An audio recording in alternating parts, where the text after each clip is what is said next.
Are black people intellectually inferior?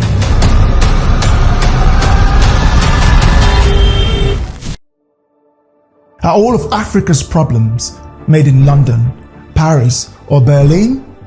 Is colonization to be blamed for all of Africa's problem? Are white people sitting in London, Paris, and Berlin and pressing buttons to make sure that Africa stays poor? Individually, there have been notable black people who did some one-off stuff here and there. However, most of them were trained in the West. But collectively, black-dominated countries in Africa are the poorest, least developed or industrialized. In this video, I want to use some data, draw inferences from black countries, and compare them against non-black countries. At BCD, Bantu City Diaries, no topic is off limits, and we have no space for wokeism or political correctness. Every country in black Africa is underdeveloped and poor, whilst every country in white Europe is not. The average GDP per capita in Africa is just $2,000. The whole of West Africa, comprising almost 500 million people, have a GDP of just under $550 billion. Elon Musk, a single American, is richer than the whole of West Africa. In fact, the country Elon Musk left as a teenager for Canada is now poorer than he is. Africa's largest economy, South Africa, Musk's birth country, has a GDP of $426 billion against Elon Musk's $680 billion as of today. The combined West Africa produces or innovates less than Sweden, Norway, or Denmark individually. Central Africa's case is almost identical. In fact, it makes even less. Imagine a country the size of the DR Congo, which is bigger than Western Europe, and every inch of that land is rainforest, with some of the most endowed lands known to man. Yet almost everyone in that country lives under $2 a day. Mark Zuckerberg, one American, is richer than the DR Congo. The nightmare continues in East Africa. It is just as poor as its cousins in the west and central of the doomed continent. It makes nothing, it innovates nothing, and is full of poor people multiplying like ants. East Africa makes the data even more shocking. It has 2 islands off the mainland of Africa that is not poor. Guess what? The 2 islands are predominantly Asian: Seychelles and Mauritius. So the blacker the place, the poorer the place. If you are black and you're watching me, are you triggered, upset? What are you upset about? Tell me in the comments and I will engage. At BCD, we don't sell ice creams or project Africa like Wakanda. Southern Africa is where the myth comes to bear. Before I continue on the region of Southern Africa, let's talk about South Africa. My black brothers in South Africa are quick to throw insults and attack me and anyone else who dare say that South Africa was built by the white. I mean, really? Did black South Africans build South Africa? Go on, Google and start typing all your cities, streets, and motorways and tell me which amongst them was designed, planned, and built by the blacks. South Africa was so developed and well maintained under the white leadership, despite its racial dynamics. Black people have been in charge of that country for 3 decades. Instead of continuing on the already established foundation, the country has regressed. It is starting to resemble the rest of sub-Saharan Africa. Conversely, European-controlled cities and towns look stable, organized, and safe. Why is this the case? The KwaZulu-Natal police chief, a black police chief, said that 97% of all crimes were committed by black South Africans. Southern Africa is the least populated region in Africa. The myth that Botswana and Namibia are African beacons is so misleading. I think those who have not been there to either country would say that. I have been to both Namibia and Botswana, and they are just as shitty as the rest of Black Africa. The poverty and slums I saw just 5 kilometers outside Windhoek and Gaborone were worse than some of the slums in West Africa. Namibia is actually more developed than Botswana.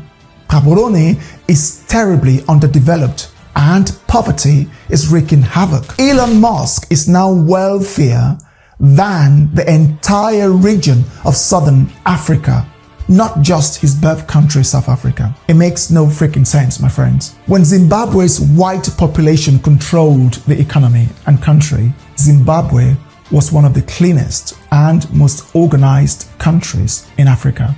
It had a stable economy with prosperous people. Zimbabwe plunged into chaos as soon as the whites lost their grip on the economy. Harare used to boast of being the cleanest capital on the continent. Was clearly not anymore. The top 5 wealthiest ethnic groups in Africa are non-black. The European South Africans 1, European Namibians 2, Seychellois 3, Mauritians 4, and North Africans Arab on average are the most affluent ethnic groups in Africa. None is black. Does it make any sense to you? White Africans or European Africans make up 0.03% of Africa. Not even 1%. Not even 0.5%. Yet they are the richest by far. You can take a guess. Why do you think that's the case? This is BCD. We don't care about political correctness. You can say it freely here. If YouTube block your comment, I will unblock it. I have zero tolerance for wokeism and political correctness. From Nigeria to the DR Congo, from Ethiopia to Tanzania, Kenya, Cameroon, Ghana, Angola, Cote d'Ivoire, or Mozambique, there are virtually no inventions, research in STEM fields, industrialization, production, or government that are dedicated to educating the next generation of experts. Instead, Black African leadership behaves in an almost identically corrupt manner, despotic and authoritarian. I refuse to accept that this is an accident. There are no poor white countries, and every black country is poor. Do you think this is an accident? The poorest white countries in Eastern Europe, Moldova, Albania, and Georgia are richer and 10 times more developed than the richest black countries. The poorest country in the Americas is a black one, Haiti. Haiti have had independence for over 200 years. In fact, independent Singapore didn't exist for over 100 years before independent Haiti. Can you compare them both today? The 2 poorest counties in the United States are Issaquah County in Mississippi and Randolph County in Georgia. You can guess what their common denominator is. They both have a black majority. This cannot be a coincidence. You hear all the time, Africa has natural resources. Can you guess who discovered them? You guessed right. White people discovered them. White people are the ones mining them. White people are the ones generating the funds and remitting whatever they can to black Africans. Of course, if you don't want it, go mine it yourself. Let's see how well you do, like how well you've managed your economies. By the way, North Africa is the wealthiest region in Africa. I guess you already know why. North Africa is more prosperous, more developed than Sub-Saharan Africa, except South Africa, which was built by white. Schools and universities in black Africa look worse than animal farms in the West. How do you expect them to produce top engineers, scientists, or technicians? There is almost no research and development in black Africa. South Korea produces more top-notch engineers, doctors, scientists, and IT professionals than the entire black African continent. Less than 5% of West and Central Africans are employable to the standards of STEM fields in the West or East Asia. You watching, black African, yes you, take a look around your household and point to anything that was researched, developed, and manufactured in a black country. Do you see any? So what if you were colonized? So what? China was ravaged for centuries. South Korea was invaded and subjugated to brutal Japanese rule. Throughout history, stronger powers have subjugated weaker ones to brutal domination. This will never stop. Does that mean we should not structure our countries so we can start researching, producing, and regulating our government apparatuses to function like those of other races? The transatlantic slave trade and colonizations are no longer excuses. They no longer qualify. Our collective failures are ours to deal with. We suffer from all types of diseases, yet none of the medications needed to save our dying children were researched, developed, or produced in Africa. For centuries, Black Africans died of malaria. They didn't even know what was killing them until the European colonizers discovered.